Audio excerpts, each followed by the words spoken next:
1 kilometre পর রাস্তা কি অবস্থা দেখো, মানে প্রথমত প্রচুর ল্যান্ডস্লাইড হয়েছে এদিকে, আর এখন কাজ চলছে এখানে, ধুলো মানে বাপরে বাপ।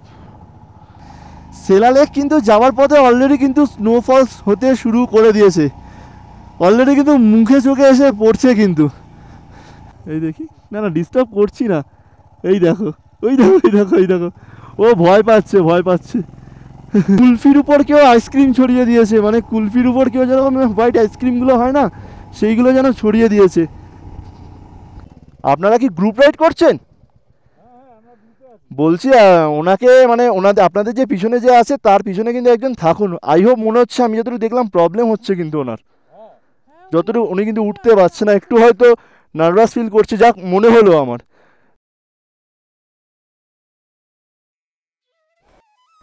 গুড মর্নিং বন্ধুরা, গুড মর্নিং। ঘড়িতে বাজে 7টা, আর আমরা কিন্তু আজকে অনেক সকাল সকাল রেডি হয়ে, পুরো সেট আপে রেডি হয়ে কিন্তু আমরা বাইকে চলে এসেছি। আর কালকে রাতে কিন্তু আমরা ছিলাম দিরাং সিটিতে, আর ওই যে দেখতে পাচ্ছ 8 লাকি সাইন হোমস্টে। আগের ভিডিওটা যারা দেখবে তাদের ডিসক্রিপশানে কিন্তু আমার এই হোটেলের বা হোমস্টে যাই বলো না কেন তার কিন্তু নাম্বারটা দেওয়া থাকবে। এটার ব্যবহার এত ভালো কি বলবো। তো যাই হোক, আর এখানে দেখতে পাচ্ছ খুব সুন্দরভাবে কিন্তু তোমার ওম মানি পদ্মেহামের প্লাগ লাগানো আছে। এটা কিন্তু টোটাল দিরাং সিটিটাই। তো বেশ ভালো লাগলো, জায়গাটা বেশ ভালো লাগলো, যদিও বা এখানে একটু কনজেস্টেড, কিন্তু বলবো যে খুব শান্ত পরিবেশটা। সন্ধ্যে 8টার সময় পুরো নিরিবিলি নিস্তব্ধ, কি মুখ তাই না? তো চলো আজকে সুন্দরী দিরাংকে বিদায় করি, বিদায় নিয়ে কোথায় যাব আস্তে আস্তে তোমাদের মোটো ব্লগিং সেটাকে বলবো। আর সমুদ্রপৃষ্ঠ থেকে কিন্তু দিরাংয়ের যদি উচ্চতা বলি কিন্তু 5000 ফুট উচ্চতা। তো চলো আগে এখান থেকে বেরোই, তারপর কিন্তু তোমাদের সঙ্গে কথা হচ্ছে।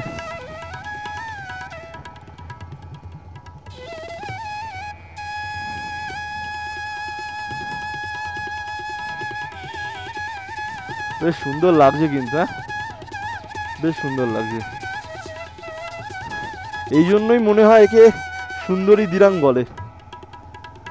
তো যাই হোক আগে এখান থেকে বেরোই, তারপর তোমাদের সঙ্গে আপডেট দিচ্ছি, রোড সম্বন্ধে আপডেট দিচ্ছি, আজকের কি প্ল্যান আছে সব কিন্তু তোমাদের সঙ্গে বলবো। তো চলো আগে এই জায়গাটা থেকে বেরোনো যাক।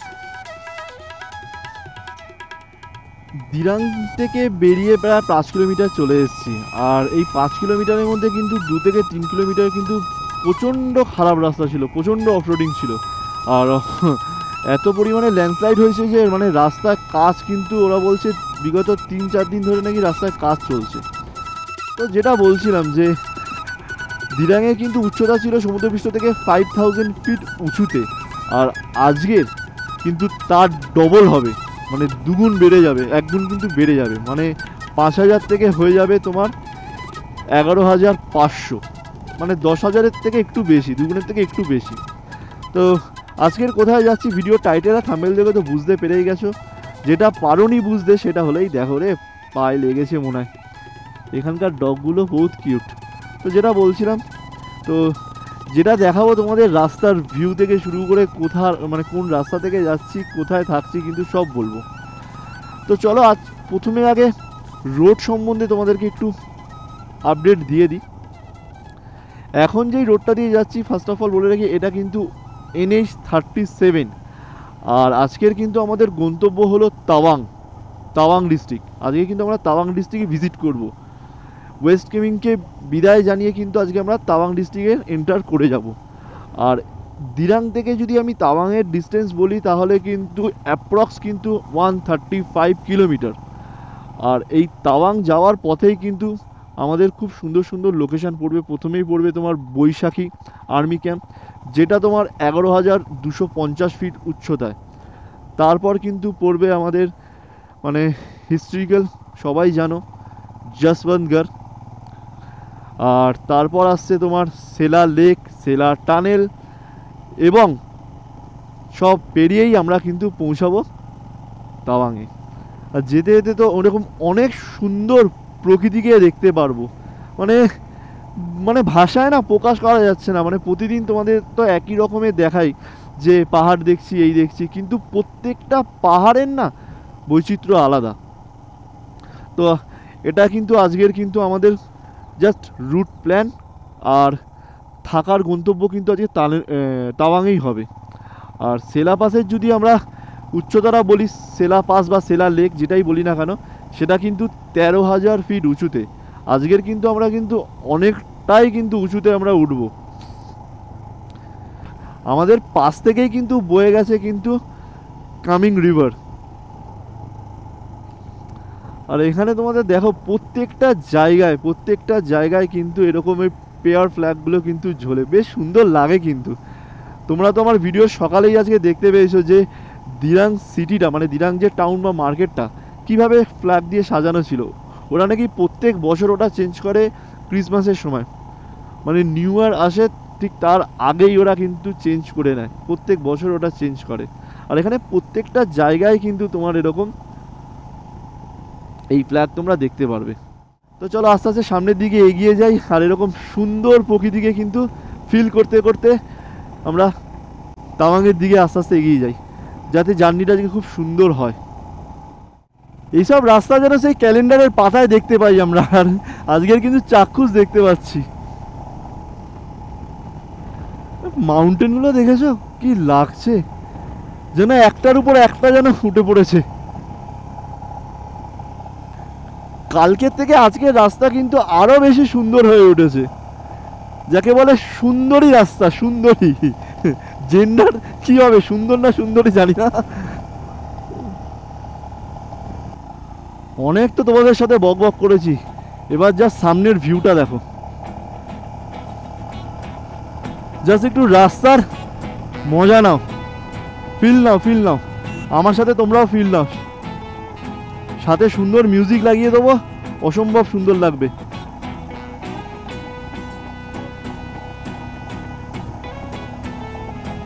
কি লাগছে বস, কি বলবো। অরুণাচলে এত সুন্দর হতে পারে মানে ভাবার বাইরে। জাস্ট গাছগুলো দেখো, কি গাছ এগুলো জানি না, কি লাগছে বন্ধুরা, মানে ক্যামেরায় কতটা ক্যাপচার করতে পারছে বলতে পারছি না, বাট দু চোখে যখন দেখছি না মানে মন ভরে যাচ্ছে। সব জায়গায় যেন ঘন্টার পর ঘন্টা কাটিয়ে ফেলি, ঘন্টার পর ঘন্টা। আমি তোমাদের ব্লগে শেয়ার করছিলাম যে এখানে প্রত্যেকটা মোড়ে মোড়ে এরকম কিন্তু ওদের একটা বুদ্ধ স্তূপ, মানে যা টেম্পল যেটাই বলো না কেন আছে কিন্তু। আর ওদের ভাষা এগুলো লেখা আছে, দিস মানে is build the of memorial late Rinchin Jangmu. কোনো একজন হয়তো এখানে তার নাম দেওয়া হয়েছে যত জানি না, বাট এটা কিন্তু প্রত্যেকটা কিন্তু মোড়ে মোড়ে, তাই না মৌ? আমাদের যেরকম মোড়ে মোড়ে যেরকম মন্দির মসজিদ থাকে, ঠিক পাহাড়িতে কিন্তু তিবেতিয়ানদের এরকম মানে গুম্ফা টাইপের এরকম ছোটো ছোটো থাকে, বেশ লাগে কিন্তু এগুলো সুন্দর দেখতে। এক্সকিউজ মি, ওরা কিন্তু দেখে দেখে চলে গেল। এ কিন্তু মুখটা আমাদের দেখে পিছনটা নাড়ি নাড়ি চলে গেল। এইগুলোকে কি বলে, এগুলো চামড়ি গাই টাইপের কি কিছু? এই দেখি, না না ডিস্টার্ব করছি না, এই দেখো, ওই দেখো, ও ভয় পাচ্ছে এই দেখো, টাটা টাটা। আইস ওগুলো, ওইগুলো কি আইস? না না, আইস এদিকটা হবে না, ওদিকের পাহাড়টা দেখো পুরো ঘিরে রেখে দিয়েছে, হ্যাঁ পুরো মেঘে। আর মেঘগুলো দেখো মনে হচ্ছে ওখানে এসে পুরো জমাট বেঁধেছে না? হ্যাঁ ওইগুলো আইস। হ্যাঁ ওই ওদিকটায় বলছো তো, ঠিকই বলছো একদম, হতে পারে। তুমি একটা জিনিস দেখো মনে হয় আমরা যে মানে যে মেঘটা দেখি না, মেঘের যে তুলোগুলো যেন এরকম ভাবে উপরভাবে ঠেকে গেছে কিন্তু। হ্যাঁ পাহাড়টা লাগছে দেখো, এইখানে ত্রিভুজ পুরো একদম। এতবার বরফে গেছি যে এইটুকুনি নলেজ হয়ে গেছে যে কোন পাহাড় থেকে কোন পাহাড়ে যাচ্ছি আর বরফটা কোন পাহাড়ে আছে। হ্যাঁ সিরিয়াসলি, একটা ছবি তোলো না, অপূর্ব লাগছে কিন্তু দেখো জায়গাটা। এটা কিন্তু অ্যাকচুয়াল বৈশাখী আর্মি ক্যাম্প থেকে 4 কিলোমিটার আগে। এখানে প্রত্যেকটা মোড়ে মোড়েই তো ক্যাম্প, জাস্ট দাঁড়িয়ে জাস্ট একটু ভাবলাম তোমাদেরকেও দেখাই, নিজেরা তো দেখছি সাথে তোমাদেরকেও দেখাই। সেলাটপ 18 কিলোমিটার, যশবন্তগড় 38 কিলোমিটার, আর এটা তাওয়াং হলো 95 কিলোমিটার, জাং 57। মানে মো এগুলো জানো কি হয়েছে, এত পরিমাণে এখানে হাওয়া বয় না, মানে যা জোরে জোরে হাওয়া বয় তো এগুলো কিন্তু যার জন্য কিন্তু ভেঙে বেরিয়ে গেছে। মানে ভাবতে পারছো মানে কি পরিমাণে হাওয়া বয়, এগুলো কিন্তু প্রচণ্ড হার্ডই হয়। দেখো পুরো ভেঙে বেরিয়ে গেছে। সেলা ওয়ারিয়র।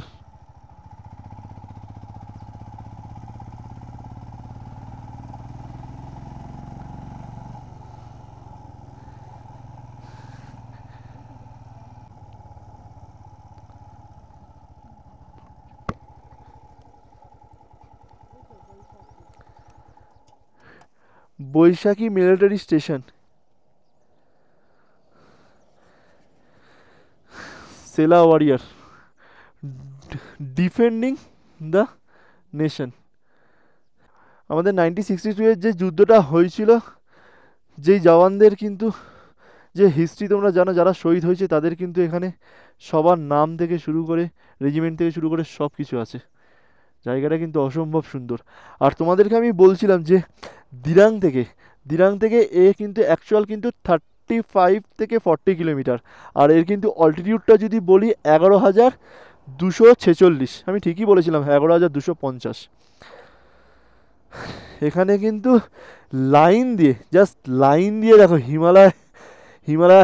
হিমালয়ার আর মানে হান্টার প্রত্যেকটা গাড়ি, এটা 450, বাপরে বাপ, এখানে কিন্তু পুরো হিমালয়ার কিন্তু একদম লাইন লেগে গেছে।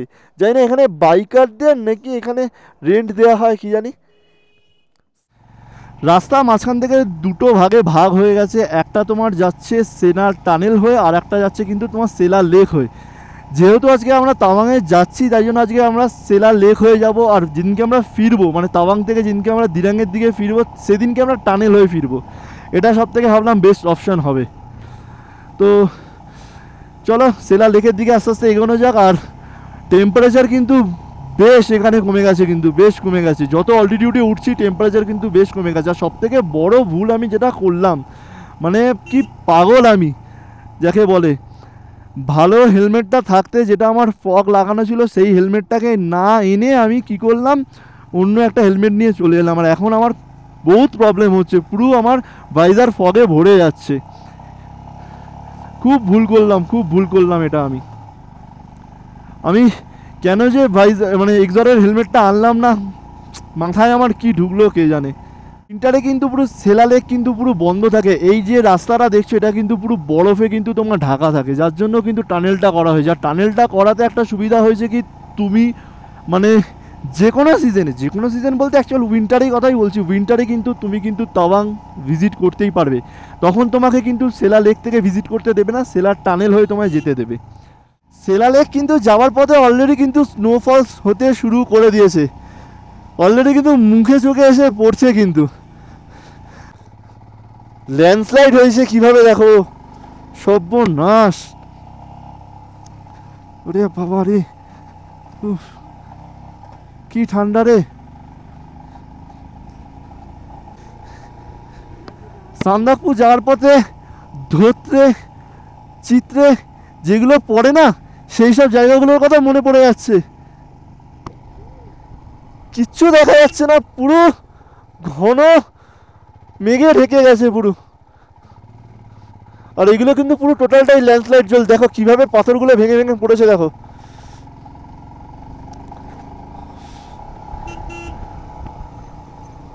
এক্সকিউজ মি, হ্যালো,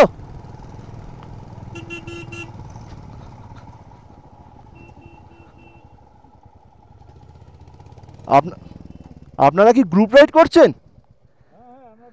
বলছি ওনাকে মানে আপনাদের যে পিছনে যে আছে তার পিছনে কিন্তু একজন থাকুন। আই হোপ, মনে হচ্ছে আমি যতটুকু দেখলাম প্রবলেম হচ্ছে কিন্তু ওনার, যতটুকু উনি কিন্তু উঠতে পারছে না, একটু হয়তো নার্ভাস ফিল করছে, যাক মনে হলো আমার। যদি আপনাদের যে টেল হবে তাকে টেলারকে কিন্তু একটু পিছনে থাকে, মানে ওনাকে তাহলে মিডিলে দিন। হ্যাঁ হ্যাঁ, যাই হোক আপনাকে এটা মনে হলো আমার বলা উচিত, তাই জন্য আপনাকে আমি জাস্ট এটা বললাম। দেখাও যাচ্ছে না। আমার মনে হয় যে আপনাদের যদি কেউ এক্সপিরিয়েন্স থাকে তাকে পিছনে দিন আর ওনাকে মিডিলে রাখুন, আর একজন আরও লোক আছে, ঠিক আছে, বাট তাহলে কোনো অসুবিধা নেই, জাস্ট মনে হলো। আচ্ছা, না না, ঠিক আছে ঠিক আছে। না, ব্যাপারটা কী হয় বলতো, অনেক সময় না একা উঠতে উঠতে অনেকের একটু নার্ভাস ফিল হয়, তো সে হ্যাঁ হ্যাঁ হ্যাঁ, আচ্ছা আপনার সঙ্গে, আচ্ছা হেলমেট পরে আছে তো কেউ কিছু বোঝা যাচ্ছে না একদম। ঠিক আছে চলুন, একদম যাক মনে হলো এই জন্য আপনাকে একটু বললাম। হ্যাঁ আচ্ছা আচ্ছা আচ্ছা আচ্ছা, ওকে ওকে ওকে।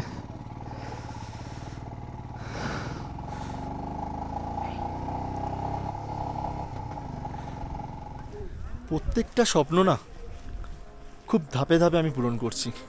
আমি বলাটা ভুল, আমি আর আমার ওয়াইফ। কেন কথাটা বললাম, চলো ক্যামেরাটা ঘোরাই। Welcome to Tawang. আরও একটা চ্যাপ্টার কিন্তু আমার লাইফে অ্যাড হয়ে গেল, Tawang. Welcome to Sela. 13,700 feet উঁচুতে এখন কিন্তু আমরা আছি, আর এর যে অনুভূতিটা, যেটা ভাষায় প্রকাশ করাটা খুব মুশকিল। পিছনেই দেখতে পাচ্ছ লেখা আছে ওয়েলকাম টু সেলা। আর এই সেলা কিন্তু আমরা কিন্তু 4 চাকায় না 2 চাকায় করেছি, আর আমাদের সঙ্গে বাহন ছিল আমাদের গাড়ি। আর আরও একবার ক্যামেরাটা ঘুরিয়ে দেখাই, প্রত্যেকটা বছর একটা একটা করে আমাদের জীবনের মুহূর্তগুলো এনজয় করছি। কেমন লাগছে? খুব ভালো, আমার কাছে পৌঁছে গেছি ফাইনালি। মানে কথা বেশি বলবো না, শুধু দেখাবো তোমাদেরকে, মানে সুন্দর কতটা, উত্তর পূর্ব ভারত যে কতটা সুন্দর না এলে বোঝা যায় না। বিশেষ করে তাওয়াং এতটা সুন্দর। এটা কিন্তু অ্যাকচুয়াল তাওয়াং গেট। একটু আগেই কিন্তু এখানে ছিল রোদ, আবার কিন্তু এখন মেঘের খেলা হচ্ছে। যদিও বা এই বরফগুলো একটু পুরনো, কিন্তু কিছু কিছু বরফ ফ্রেশ। কালকের কিন্তু এখানে কিন্তু শুনলাম নাকি স্নোফলস হয়েছিল, আর আজকেরও হচ্ছে। হ্যাঁ আজকেরও তো হচ্ছে। আর ওদিকের পাহাড়টা দেখো, মনে হবে কেউ এক রাশ উনুন জ্বালিয়ে দিয়েছে। আর এখানে লম্বা করে কিন্তু এখানে একটা বাইকের লাইন আপ। আচ্ছা মৌ, তোমাকে যদি প্রশ্ন করা হয়, জানি তুমি এর উত্তর দেবে একটাই, 4 চাকা না 2 চাকা? অবভিয়াসলি 2 চাকা। আর আমাদের যা স্বপ্ন এক এক করে পূরণ হচ্ছে, এখনো কিছু স্বপ্ন বাকি আছে, সেটা কি পূরণ হবে? সেটা কি পূরণ হবে? হবে, আমরা দুজনেই করবো একসাথে। আর এই স্বপ্ন পূরণ করতে গেলে কিন্তু আমাদের সাথে তোমাদেরকেও থাকতে হবে। আমাদের স্বপ্ন মানে তোমাদেরও স্বপ্ন। আমার চোখে তোমরা তাওয়াং দেখবে, যারা আসতে পারোনি তারা দেখবে, আর যারা আসতে চাও তারা আমার ভিডিও দেখে চটজলদি চলে আসবে। আর তার জন্য ওয়েলকাম টু তাওয়াং। আবার কিন্তু স্নোফল শুরু হয়ে গেছে, জানি না তোমরা ক্যামেরায় দেখতে পাচ্ছ কিনা। ও, ওদিকের পাহাড়টা আবার মেঘে ঢেকে গেছে। শীতকালে মনে হচ্ছে সেলা লেক মনে হয় কিন্তু বরফে কিন্তু জমে যায়। জানি না, আমি পুরোপুরি শিওর নই, কিন্তু তাও আমি এখানকার লোকাল যদি কোনো স্থানীয়কে দেখতে পাই আমি জিজ্ঞাসা করব।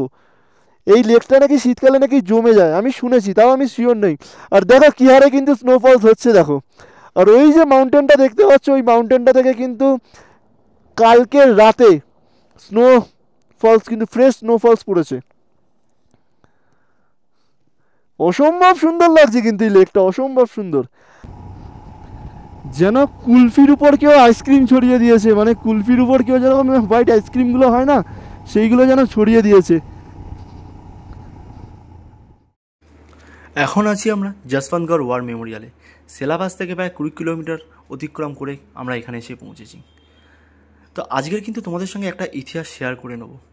1962 সালের তোমরা কিন্তু ভারত আর চীনের যুদ্ধের ব্যাপারে অল্প বিস্তর সবাই জানো। সেই যুদ্ধে হয়তো ভারত হেরে গেছিল ঠিকই, কিন্তু সেই যুদ্ধে কিন্তু আমাদের বীর জওয়ানরা হারেনি, তারা কিন্তু আজও আমাদের মনে অমর হয়ে আছেন।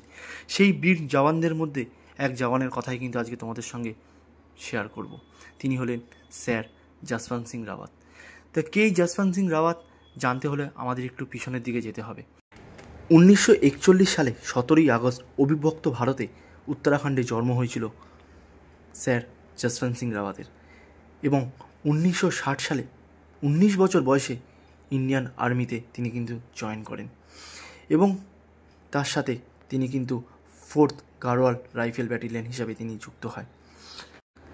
ঠিক তার 2 বছর পরে 1962 সালে ভারত আর চীনের যুদ্ধে তিনি শহীদ হন।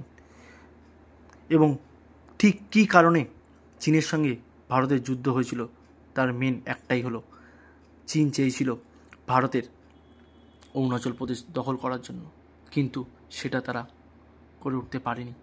চীনা আর্মিরা যখন তাওয়াং ভ্যালি থেকে শুরু করে সেলাপাস দখল নিতে আসে, সেই সময় কিন্তু রুখে দাঁড়িয়েছিল যশবন্ত সিং এবং তার আর্মির দল। সেই সময় বীরগোপাল সিং এবং বীর তিলক সিং তাদেরকে কিন্তু রুখে দেয় এবং তাদের সঙ্গে যুদ্ধ করে। সেই যুদ্ধে তাদের অনেক বাঙ্কার অ্যাটাক করে, এবং সেই সময় বীরগোপাল সিং এবং বীর তিলক সিং দুজনেই কিন্তু নিহত হয়। 15ই নভেম্বর যখন আরও চাইনিজ আর্মি দলবল নিয়ে এগোতে থাকে, ঠিক সেই সময় সেলা থেকে বলে যে সব আর্মিকে নিয়ে ফিরে আসতে, কিন্তু সেই সময় যশবন্ত সিং রাওয়াত ফিরে আসেনি। সব আর্মিরা তাদের বন্দুক খাবার দাবার ওখানেই রেখে আসেন, কিন্তু যশবন্ত সিংয়ের একটাই উদ্দেশ্য ছিল যে এখানে যাই ভাইদের প্রাণ গেছে তার বদলা তিনি নেবেন।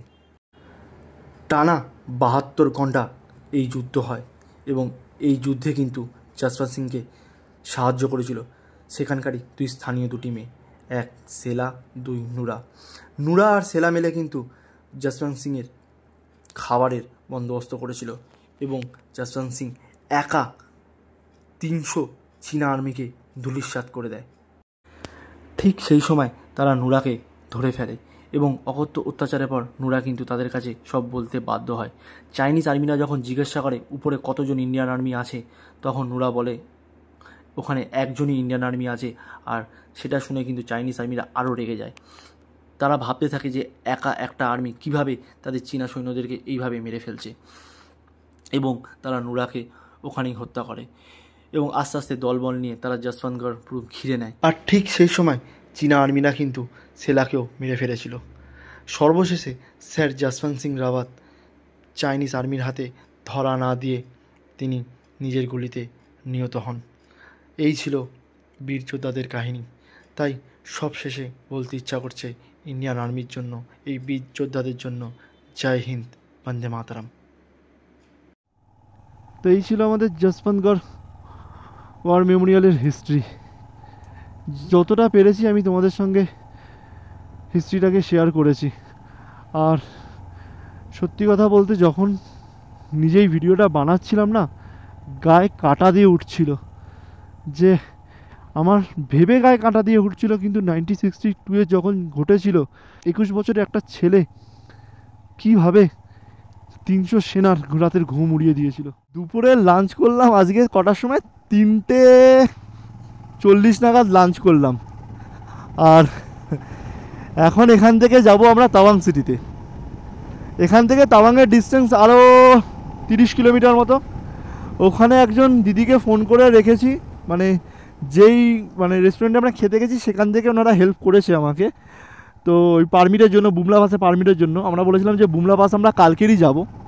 তো পারমিটটা আমরা করানোর জন্য ওনাকে আমরা আইডি প্রুফ থেকে শুরু করে যা যা লাগে ডকুমেন্টস সব কিন্তু দিয়ে দিয়েছি। তো উনি বললো যে করে রেখে দেবেন, আর আমরা যাচ্ছি জাস্ট এতে। আমাদের যেতে জাস্ট এখান থেকে ঘন্টাখানেক লাগবে, গিয়ে কিন্তু আমরা পারমিটটা কালেক্ট করে নেব। তাও আমি একবার বলে দিই, বুমলা পাস পারমিট করার জন্য কী কী লাগে। প্রথমত লাগে Aadhaar card, driving licence, inner liner permit যেটা তোমরা আসামে করিয়েছিলাম, আসাম ভালুকপংয়ে যেটা দেখতে চেয়েছিল সেই ILP, অ্যান্ড শেষ যেটা লাগে হলো গাড়ির RC। তো এই কটা জিনিস যদি তোমরা ওখানে দাও তাহলে কিন্তু তোমাকে বুমলা পাসের পারমিট কিন্তু করে দেবে। তাওয়াং এখান থেকে 18 কিলোমিটার। এটা কি ঘাসেলা, বাবা কি সব spelling. Welcome to east Tawang. Already তাওয়াংয়ে কিন্তু আমরা এন্টারে করে গেছি তাওয়াংয়ের দিকে। এখানে ডগগুলোকে দেখো না, জাস্ট পুরো ভাল্লুকের মতো, পুরো ছোট ছোট ভাল্লুক। মানে কি ধরে মনে একটু চটকাই ভেড়াগুলো এদের ধরে।